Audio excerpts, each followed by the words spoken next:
अस्सलाम वालेकुम स्टूडेंट्स, मुझे उम्मीद है कि आप खैरियत से होंगे, अच्छे से बायोलॉजी पढ़ रहे होंगे। स्टूडेंट्स, हम सिग्निफिकेंस ऑफ मियोसिस को पढ़ेंगे। पिछले लेक्चर में हम डिटेल से मियोसिस को पढ़ चुके हैं कि मियोसिस होती क्या है। मियोसिस के हमने 2 स्टेजेस पढ़ी, मियोसिस 1, मियोसिस 2। और उसमें हमने एक बात देखी मियोसिस में कि जितने number of chromosome parent cell में होते हैं, जो डॉटर सेल बनते हैं, उनके अंदर जो नंबर ऑफ़ क्रोमोसोम होते हैं वो आधे रह जाते हैं। ठीक है, सही है। अगर पेरेंट सेल में 46 क्रोमोसोम है तो जो डॉटर सेल बनेंगे उनमें आधे रह जाने हैं, तो आधे मतलब 23 क्रोमोसोम होंगे। सही हो गया। तो ये मियोसिस का प्रोसेस क्यों इतने अहमियत का हामिल है, क्यों होना ज़रूरी है, हम उसको पढ़ते हैं। अच्छा, एनिमल सेल में हम पढ़ेंगे और प्लांट सेल में पढ़ेंगे। ठीक, एनिमल सेल में पहले हम पढ़ते हैं। वो कहते हैं एनिमल सेल के अंदर क्या होता है कि हमारे जो रिप्रोडक्टिव ऑर्गन्स होते हैं ना, रिप्रोडक्टिव ऑर्गन, जिस तरह मेल के अंदर रिप्रोडक्टिव ऑर्गन टेस्टिस होती हैं और फीमेल के अंदर ना ओवरी होती है। ठीक है, हमारे फीमेल के अंदर क्या होता है कि ये पेट के नीचे वाले हिस्से में, जो एब्डोमेन के नीचे पेल्विस वाला एरिया होता है ना, वहाँ पे 2 ओवरीज पड़ी होती हैं। तो इन ओवरीज के अंदर ना सेल्स होते हैं। उन सेल्स ने मियोसिस का प्रोसेस करना है और मियोसिस के प्रोसेस से हमारे फीमेल गैमेट बनाने हैं। इस तरीके से मेल के अंदर टेस्टिस होती हैं और टेस्टिस के अंदर उनके ना ऐसे सेल्स पड़े होते हैं। उन सेल्स ने मियोसिस करनी है और मियोसिस करके मेल गैमेट बनाने हैं, जिनको स्पर्म कहते हैं। ठीक हो गया। तो वो कह रहा है कि स्पेशल सेल्स अल्लाह ताला ने रखे हुए हैं रिप्रोडक्टिव ऑर्गन्स के अंदर। वो क्या करते हैं, मियोसिस करते हैं, मियोसिस का प्रोसेस करते हैं। ठीक है, ये अच्छा, अब जब उन स्पेशल सेल्स ने, उन खास सेल्स ने मियोसिस का प्रोसेस कर लिया, तो मियोसिस के प्रोसेस करने के नतीजे में जो डॉटर सेल बनते हैं ना, उन डॉटर सेल्स को हम गैमेट्स कहते हैं। और गैमेट्स के अंदर क्या होगा, हमने पढ़ा कि इसमें तो मियोसिस में तो नंबर ऑफ़ क्रोमोसोम आधे रह जाने हैं, तो वो जो गैमेट्स बने हैं उन गैमेट्स के अंदर भी आधे नंबर ऑफ़ क्रोमोसोम रह जाएंगे। ठीक है, और क्रोमोसोम पेयर की सूरत में भी नहीं होंगे, क्योंकि हमने ये बात पढ़ी हैप्लॉइड में यही होता है कि एक तो नंबर ऑफ़ क्रोमोसोम भी आधे रह जाते हैं और दूसरा पेयर की सूरत में मौजूद नहीं होते। जिस तरह देखें, ये हैप्लॉइड सेल थे, एक तो आधे रह गए क्रोमोसोम, ऊपर से पेयर भी नहीं है। तो बिल्कुल इसी तरीके से गैमेट होते हैं, मेल गैमेट और फीमेल गैमेट में। ठीक है, तो क्या हुआ, एनिमल सेल में क्या होता है, स्पेशल रिप्रोडक्टिव ऑर्गन्स होते हैं। मेल में लेदर रिप्रोडक्टिव ऑर्गन है, फीमेल में लेदर रिप्रोडक्टिव ऑर्गन है। इन रिप्रोडक्टिव ऑर्गन्स के अंदर अल्लाह ताला ने खास तरह के सेल्स रखे हुए हैं।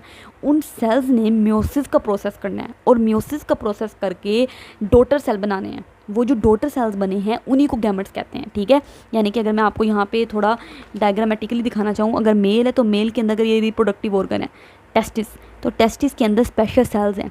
ठीक, उन ये फॉर एग्जाम्पल एक स्पेशल सेल है, इस स्पेशल सेल ने क्या किया, मियोसिस का प्रोसेस किया और मियोसिस के नतीजे में इसने डॉटर सेल बनाए। ये डॉटर सेल, ये जो 2 डॉटर सेल हैं इनको कहेंगे गैमेट्स हैं। और इनके अंदर इस सेल की निस्बत जिससे ये बने हैं नंबर ऑफ़ क्रोमोसोम आधे हैं। ठीक, क्योंकि मियोसिस में तो नंबर ऑफ़ क्रोमोसोम आधे रह जाने हमेशा। ठीक हो गया। तो मियोसिस आपने याद रखना है हमेशा डिप्लॉइड सेल में होती है, हैप्लॉइड में नहीं हो सकती। क्यों, क्योंकि हैप्लॉइड में पहले ही हाफ नंबर ऑफ़ क्रोमोसोम है, एच से हैप्लॉइड है, एच से हाफ, पहले ही आधे नंबर ऑफ़ क्रोमोसोम है, तो और क्या आधे हो जाएंगे, डिप्लॉइड में होएगी हमेशा मियोसिस। ठीक है, अच्छा, अब क्या होता है, वो कहता है सेक्शुअल रिप्रोडक्शन होएगी। सेक्शुअल रिप्रोडक्शन में क्या होगा, मेल गैमेट और फीमेल गैमेट दोनों आपस में मिलते हैं और मिलके जाइगोट बनाते हैं ऑफ द न्यू जनरेशन। ये देखें क्या हुआ, ये मेल स्पेशल रिप्रोडक्टिव ऑर्गन था, फीमेल में लाइक ओवरी है, ओवरी के अंदर स्पेशल सेल्स हैं। उन स्पेशल सेल्स ने क्या किया, मियोसिस की और मियोसिस करके गैमेट्स बना दिए, गैमेट्स बन गए।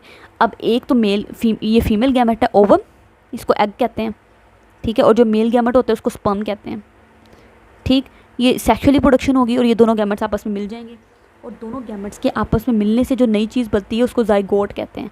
सही हो गया, जाइगोट। और जाइगोट के अंदर कितने क्रोमोसोम होंगे, इसमें आधे थे, इसमें आधे थे। सही, तो आधे आधे आपस में मिलेंगे, इसमें 23 क्रोमोसोम होते हैं और 23 इसमें होते हैं, तो दोनों आपस में मिलेंगे तो जाइगोट में कितने नंबर ऑफ़ क्रोमोसोम आ जाएंगे, 46 क्रोमोसोम आ जाएंगे। सही, और ये जो जाइगोट होता है फिर इसने क्या करना है, माइटोसिस का प्रोसेस करना है। माइटोसिस में तो आपको पता है नंबर ऑफ़ क्रोमोसोम मेनटेन रहते हैं, उतने ही रहते हैं। ठीक है, माइटोसिस में क्या होता है कि नंबर ऑफ़ क्रोमोसोम मेंटेन रहते हैं, उतने ही रहते हैं, कितने, जितने जाइगोट में होते हैं। ठीक, तो फिर क्या होगा, ये इस जाइगोट से पूरा बच्चा बनना है, पूरा बेबी बनना है। सही, ये जो पूरा बेबी बनना है ना, इस पूरे बेबी के अंदर जो सारे सेल्स हैं, इन सेल्स के अंदर नंबर ऑफ़ क्रोमोसोम 46 है। क्यों, क्योंकि माइटोसिस का प्रोसेस होता है और माइटोसिस में तो नंबर ऑफ़ क्रोमोसोम मेंटेन रहने होते हैं हमेशा। तो ये कहानी चलती है, वही इन्होंने यहाँ पे कहानी लिखी हुई है, पढ़ लेते हैं क्या लिखा हुआ है।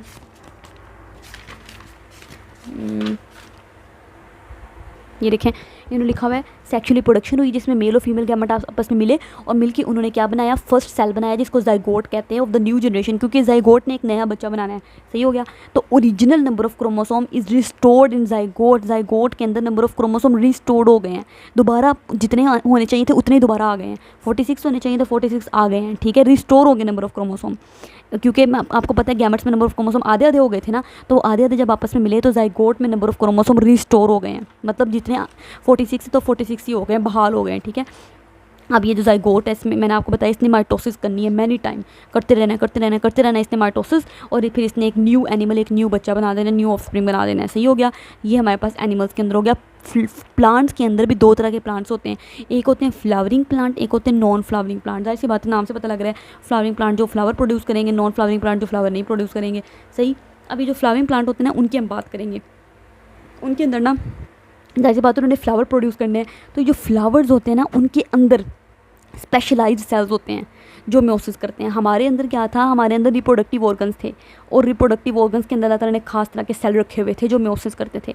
फ्लावरिंग प्लांट में फ्लावर के अंदर ही काम होगा, फ्लावर के अंदर खास सेल पड़े हुए हैं, स्पेशलाइज सेल पड़े हुए हैं जिन्होंने म्योसिस करनी है। सही हो गया। अच्छा, ये मैं आपको ना थोड़ा सा बताती हूँ, एक साइकिल मैंने बनाया हुआ है, उससे समझने में आसानी हो जाएगी, फिर हम इस टेक्स्ट को पढ़ेंगे क्या लिखा हुआ है। ये देखिए स्टूडेंट, सबसे पहले हमारे पास ये फ्लावरिंग प्लांट है, फ्लावरिंग प्लांट ये फ्लावर्स हैं। ठीक है, इन फ्लावर्स के अंदर जो काम होना है, इन फ्लावर्स के अंदर ना स्पेशलाइज सेल्स होते हैं, ख़ास तरह के सेल्स, उन सेल्स ने म्योसिस करनी है, म्योसिस। ठीक, और म्योसिस के नतीजे में स्पोर्स बनाने हैं, स्पोर एक नए तरह के सेल बनाने हैं, वो जो डॉटर सेल बनाने हैं उन डॉटर सेल को स्पोर कहते हैं। अब म्योसिस के नतीजे में आपको पता है हमेशा क्या होता है, हैप्लॉइड सेल बनता है ना, तो ये स्पोर्स हैप्लॉइड होंगे, हैप्लॉइड हो गए। अब ये स्पोर्स जो होंगे ना, हैप्लॉइड स्पोर्स, ये क्योंकि म्योसिस के नतीजे में जो डॉटर सेल बनते हैं वो हमेशा हैप्लॉइड होते हैं। हैप्लॉइड मतलब उनमें आधे नंबर ऑफ क्रोमोसोम होते हैं, क्योंकि म्योसिस में आधे हो जाते हैं ना number of chromosome.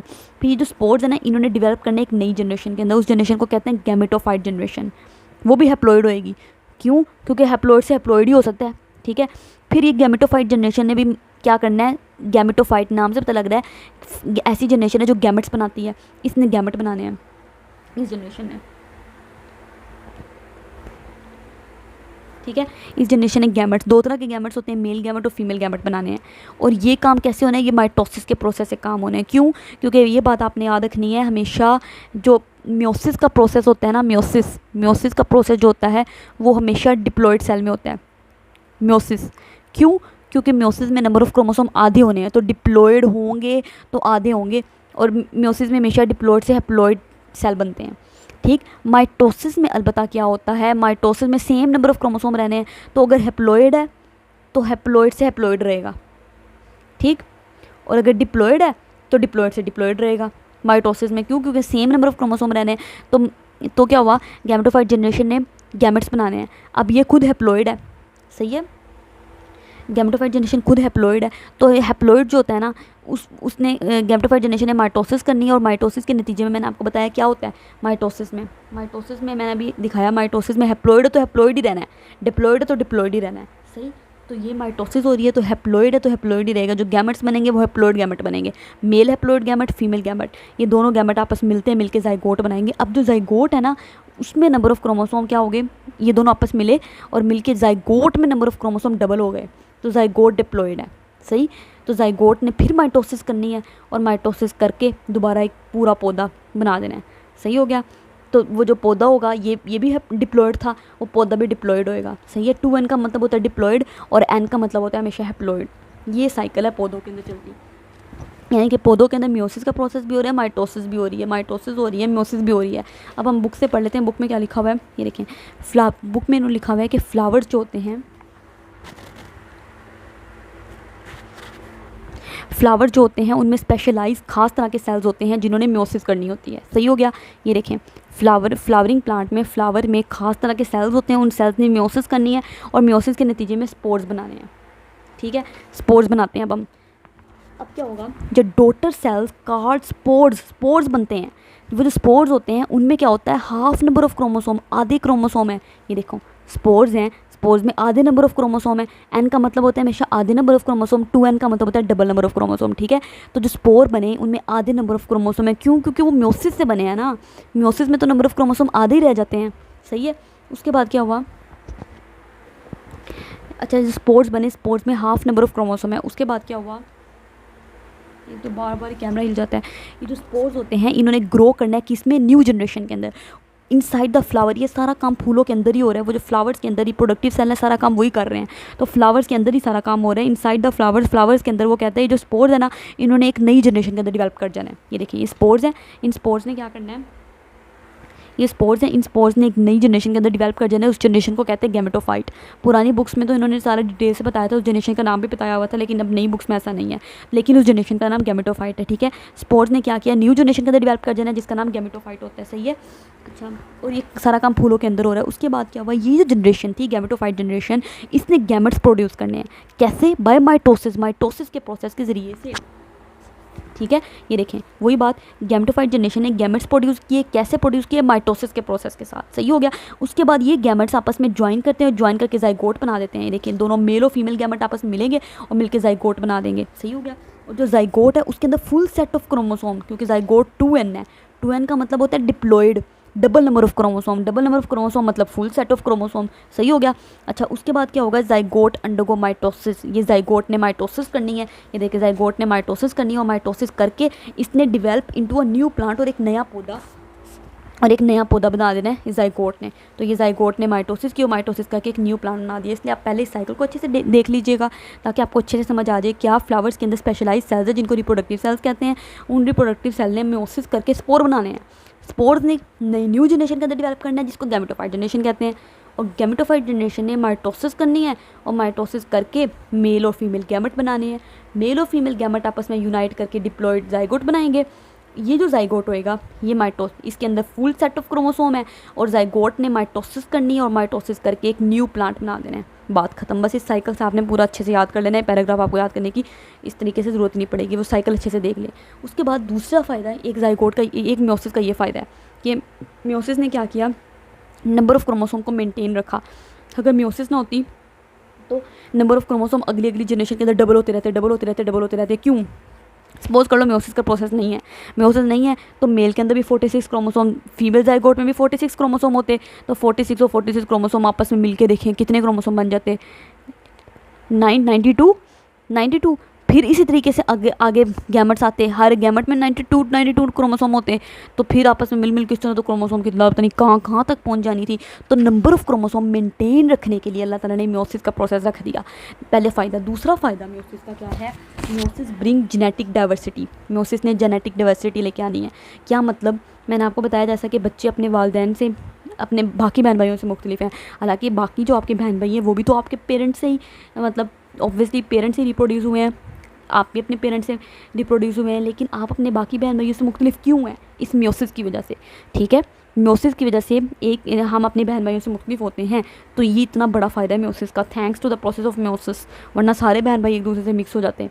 Crossing over हमने पढ़ा मेयोसिस में, मेयोसिस 1 में, प्रोफेस 1 में हमने डिटेल से पढ़ा कि क्रॉसिंग ओवर का प्रोसेस कैसे होता है। पहले क्याज़्मा बनता है, सिनेप्सिस का प्रोसेस होता है, सब कुछ। क्रॉसिंग ओवर हुई थी है ना, क्रॉसिंग ओवर में एक क्रोमोसोम ने अपना थोड़ा सा टुकड़ा दूसरे क्रोमोसोम को दे दिया था, याद है आपको? वही बात है कि क्रॉसिंग ओवर के नतीजे में क्या होता है, new combination of genes on the chromosome. Chromosome पे जो जीन्स होती है ना उनका नए कॉम्बिनेशन बन जाता है। ठीक है, जाहिर सी बात है क्रॉसिंग ओवर हो रही है, उसने अपना थोड़ा सा टुकड़ा उसको दे दिया, उसने अपना थोड़ा सा टुकड़ा उस क्रोमोसोम ने इसको दे दिया। तो जो जिसके नतीजे में क्या होगा, न्यू कॉम्बिनेशन ऑफ जीन्स का एक नया ही कॉम्बिनेशन तैयार हो जाएगा। हर chromosome in the gamete carries a unique set of gene. हर क्रोमोसोम जो होता है गैमेट्स में, यानी कि ये एक गैमेट, दूसरा, तीसरा, चौथा, इसी तरीके से कितने गैमेट्स हैं, तो हर गैमेट के अंदर जो क्रोमोसोम होते हैं ना, उन क्रोमोसोम के ऊपर जाहिर सी बात है डीएनए होता है। ये तो आपको पता है ना क्रोमोसोम किस चीज़ से मिलकर बना होता है, ये डीएनए से मिलकर बना होता है। तो डीएनए के छोटे छोटे टुकड़ों को जीन्स कहते हैं। तो हर क्रोमोसोम के ऊपर एक यूनिक, अजीब, एक अलहदा सा ही सेट है जीन्स का। जो इस क्रोमोसोम के ऊपर जीन है वो इसके ऊपर नहीं है। ठीक है, वो इस गैमेट के ऊपर नहीं है, वो इस गैमेट के ऊपर नहीं है, जिसकी वजह से सारे बच्चे एक दूसरे से मुख्तलिफ हैं। वो कहते हैं व्हेन डाइवर्स गैमेट, जब इतने मुख्तलिफ तरह के गैमेट दो पेरेंट्स से कंबाइन करेंगे ना, तो इसके नतीजे में जाइगोट बनता है। जैसे बात है गैमेट्स कंबाइन करते तो जाइगोट बनता है। तो जो रिजल्टिंग जाइगोट है is genetically different from both parent. वो दोनों पेरेंट से भी मुख्तलिफ है। हालांकि हम अपने फादर और मदर से बने हैं, लेकिन ये अगर फादर है, ये मदर है, ठीक है, जो नतीजे में जो बच्चा बना है वो ना इस जैसा है फादर जैसे, ना ही मदर जैसा है, वो दोनों से बिल्कुल मुख्तलिफ है। क्यों? इस मेयोसिस के प्रोसेस के नतीजे में क्रॉसिंग ओवर का प्रोसेस हुआ था पीछे, प्रोफेस 1 में याद करें, क्रॉसिंग ओवर में जेनेटिक रिकम्बिनेशन हुई थी, सही है, उसके नतीजे में ऐसा होता है। इस तरीके से वो कहता है कि म्योसिस ने contributes to genetic diversity, meiosis ने अपना हिस्सा डाल दिया है किसमें, जेनेटिक डाइवर्सिटी इन पॉपुलेशन। ये जो पॉपुलेशन के अंदर इतनी जेनेटिक डाइवर्सिटी है, डाइवर्सिटी का मतलब होता है वैरायटी, मुख्तलिफ होना, इतनी जो वैरायटी है, इतनी इकसाम है, मतलब सबका डीएनए मुख्तलिफ है, मेरा डीएनए मेरे बहन भाइयों से मुख्तलिफ है, ठीक है, इसी तरीके से मेरे पेरेंट्स से मुख्तलिफ है। क्यों मुख्तलिफ है? इस म्योसिस की वजह से सब कुछ, all credit goes to meiosis. सही हो गया, थैंक्स टू म्योसिस प्रोसेस। अच्छा, अब एरर्स इन म्योसिस, बाद औक़ात म्योसिस में एरर भी हो जाते हैं, जिस तरह हमने माइटोसिस में एरर्स पढ़े थे ना, माइटोसिस में एरर हो जाए तो कैंसर हो जाता है, बिनाइन ट्यूमर, मेटास्टेटिक ट्यूमर। इसी तरीके से म्योसिस में अगर एरर हो जाए ना तो बच्चा ही सारा सही नहीं बनता। क्यों? क्योंकि म्योसिस का प्रोसेस तो आपके जर्म सेल्स में होना है, ये जो गैमेट प्रोड्यूसिंग सेल्स होते हैं। अगर आपके गैमेट ही ख़राब बन गए तो गैमेट से तो पूरा बच्चा बनना होता है, ये जाहिर सी बात है। देखिए ये जो गैमेट है अगर यही ख़राब है तो गैमेट से तो जाइगोट बनना था, तो जाइगोट भी ख़राब बनेगा, जाइगोट से पूरा एक नया बच्चा बनना था, नया बच्चा भी सही नहीं बनेगा। तो वही बात है कि म्योसिस 1 में सपोज कर लो, वो कहता है कि म्योसिस 1 में पीछे चलते हैं, ये म्योसिस 1 था, ये म्योसिस 1 में वो कहता है कि सपोज कर लें ड्यूरिंग एनाफेज कोई मसला हुआ, उस मसले की वजह से क्या हुआ, ये जो 2 क्रोमोसोम थे ना, ऐसे होता है नॉर्मली, ये इधर चला जाता है, ये इधर चला जाता है, ये इधर चला जाता है, ये इधर चला जाता है। अल्हम्दुलिल्लाह अल्लाह का शुक्र है, नॉर्मल ऐसा प्रोसेस होता है। अगर ऐसा प्रोसेस ना हो, ये दोनों क्रोमोसोम जो है ना वो इधर ना जाएँ, ये दोनों क्रोमोसोम इधर चले जाएँ, ठीक है। सपोज कर लो एक ऐसा प्रोसेस हुआ जिसमें ये दोनों क्रोमोसोम इधर चले गए। अब इधर जो एक गैमेट बनना है और इधर एक गैमेट बनना है, ठीक। इस गैमेट के अंदर हमारे नॉर्मली गैमेट्स के अंदर ना 23 क्रोमोसोम होते हैं। अब इस गैमेट के अंदर दोनों क्रोमोसोम चलेंगे तो इस गैमेट के अंदर तो 24 क्रोमोसोम आ जाएंगे, और इसके अंदर एक क्रोमोसोम कम हो गया, ठीक है, तो इसमें 22 क्रोमोसोम आ जाएंगे। हालांकि 23 नॉर्मली होने चाहिए थे, सही है। अब क्या हुआ, ये एक एबनॉर्मल गैमेट है, सही, और ये भी एक एबनॉर्मल गैमेट है, दोनों ख़राब गैमेट हैं। सपोज कर लो ये वाला गैमेट जो था ना, ये गया एक ऐसा गैमेट जिसके अंदर 24 क्रोमोसोम है, ये गया और इसने जाके एग के साथ कंबाइन किया। एग तो नॉर्मल है, एग में मसला नहीं, मसला इसमें आ रहा है। अब क्या हुआ, ये वाला जो एबनॉर्मल गैमेट था, ठीक है, अगर मैं यहाँ पे बनाऊँ, देखें, अगर एबनॉर्मल गैमेट था, ठीक है, जिसके अंदर 24 क्रोमोसोम थे, वो जाके कंबाइन करता है एक नॉर्मल गैमेट से जिसके अंदर 23 क्रोमोसोम ही है। अब इसके नतीजे में जाइगोट बनना है, उस जाइगोट के अंदर नॉर्मली 46 क्रोमोसोम होने चाहिए थे आपके हर सेल के अंदर, ठीक है, 46 क्रोमोसोम है, लेकिन अब इसमें 47 क्रोमोसोम आ गए, दोनों को मिलाएं तो अब ऐसा जो बच्चा बनेगा ना, ये बच्चा अब नॉर्मल होगा, सही नहीं होगा। कुछ बेबीज़ ऐसे होते हैं, उनको कहते हैं डाउन सिंड्रोम। डाउन सिंड्रोम में जो बेबीज़ होते हैं ना, मतलब सिर्फ एक क्रोमोसोम का ही तो फ़र्क है, हालांकि इतने क्रोमोसोम होते हैं। ये तो आपको एक ही क्रोमोसोम का पेयर यहाँ पे दिखाया हुआ है ना, हमारी बॉडी में अलबत्ता हमारे जो सेल के अंदर जो क्रोमोसोम होते हैं ना, 46 क्रोमोसोम होते हैं। इस तरीके से इस तरह करके 23 पेयर बने होते हैं। हमें इतनी 23 पेयर तो मेरे लिए बनाना मुमकिन नहीं है, ऐसे करके ना 23 पेयर्स होते हैं। तो ये सारे पेयर्स अगर ठीक है, बस एक पेयर के अंदर मसला आ गया तब भी एक पूरा बच्चा गलत बन जाएगा, ठीक है। डाउन सिंड्रोम में जो बच्चे पैदा होते हैं ना, उसमें बच्चों का IQ लेवल बहुत लो होता है, उन्हें कुछ समझ नहीं आ रही होती, वो क्लास में सही परफॉर्म नहीं कर सकते, उनके हार्ट में डिफेक्ट आता है, उनको सांस लेने में मसला पेश आता है, वो दिखने में नॉर्मल नहीं होते, ठीक है। ऐसे बेचारे बच्चे क्या नॉर्मल ज़िंदगी गुजारेंगे। तो मसला सिर्फ क्या आया, एक क्रोमोसोम के अंदर मसला आया, ठीक है, क्रोमोसोम अलहदा नहीं हुआ। तो वो कहते हैं क्रोमोसोम सेपरेट हो जाने चाहिए, ठीक है। म्योसिस 1 में आपको पता है क्रोमोसोम अलहदा होते हैं, जबकि ड्यूरिंग म्योसिस 2 में क्या होता है, सिस्टर क्रोमेटिड सेपरेट होते हैं, ऐसे ही है ना। हाँ देखिए, म्योसिस 1 में क्रोमोसोम अलहदा हुआ, ये क्रोमोसोम इधर गया, ये इधर गया, जबकि म्योसिस 2 में सिस्टर क्रोमेटिड अलहदा होते हैं। इस क्रोमोसोम का एक सिस्टर क्रोमेटिड इधर चला गया, एक सिस्टर क्रोमेटिड इधर चला गया, बिल्कुल यही बात है। अब वो कहता है ये जो प्रोसेस है ना, नॉर्मल प्रोसेस, इस प्रोसेस को कहते हैं डिसजंक्शन।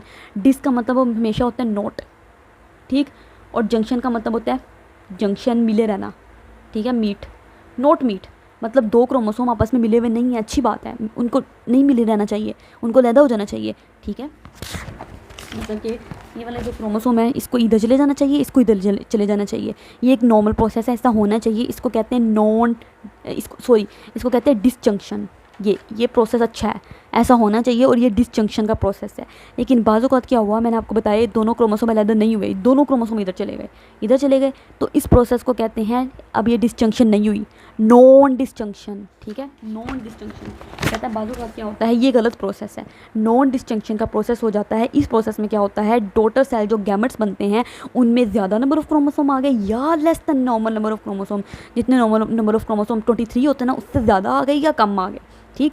अब इस तरह का जो ख़राब गैमेट है ना, जिसमें ज़्यादा या कम नंबर ऑफ़ क्रोमोसोम है, ये जाके अगर फ्यूज़ करेगा दूसरे एक नॉर्मल गैमेट के साथ, ठीक है। तो नतीजे में जो ज़ाइगोट बनेगा ना, उस ज़ाइगोट के अंदर क्या होगा, अब नॉर्मल नंबर ऑफ़ क्रोमोसोम, उसमें भी अब नॉर्मल नंबर ऑफ़ क्रोमोसोम आएंगे। जाहिर सी बात है, जैसा कि मैंने अभी आपको बताया जी, जो ज़ाइगोट बनेगा उस ज़ाइगोट के अंदर भी अब नॉर्मल नंबर ऑफ़ क्रोमोसोम आएंगे, ठीक है।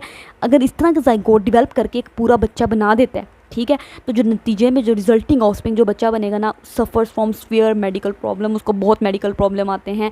जैसे कि मैंने आपको बताया, एक केस होता है डाउन सिंड्रोम, जिसमें जो बच्चा बनता है उसमें कार्डियक डिफेक्ट हैं, हार्ट में मसले हैं, उसमें सांस लेने में रेस्पिरेटरी प्रॉब्लम आते हैं, सांस लेने में मसला पेश आता है, उस बच्चे का आईक्यू लेवल बहुत कम होता है, उसको मेंटल रिटार्डेशन होती है, सब कुछ मसाइल आते हैं ऐसे बच्चों में। सिर्फ मसला क्या है, एक क्रोमोसोम की गेम, वो उसमें ख़राबी आ गई, सही हो गया। तो ये मियोसिस के अंदर एरर्स है। मतलब अल्हम्दुलिल्लाह जो हम बने हैं, अल्लाह का शुक्र अदा करना चाहिए, हम नॉर्मल बने हैं। अल्लाह ताला ने हमें कितना नॉर्मल और कितना परफेक्ट बनाया है, कोई क्रोमोसोम के अंदर कोई मसला नहीं हुआ, वरना पूरा बच्चा, उसकी ज़िंदगी पूरी ज़ाहिर सी बात है ख़त्म हो जाती है, क्या ही वो बच्चे अब परफॉर्म करेंगे, ठीक है। ये एरर्स इन मियोसिस है। उम्मीद है कि आपको अच्छे से समझ आ गई होगी। अगले लेक्चर में इंशाल्लाह हम इस कंपैरिजन पढ़ेंगे और फिर डिफरेंस पढ़ेंगे, इसका और चैप्टर कंप्लीट हो जाएगा। अगर आपको कुछ ना समझ आ रहा हो तो कमेंट सेक्शन में आप पूछ सकते हैं। अल्लाह हाफ़िज़।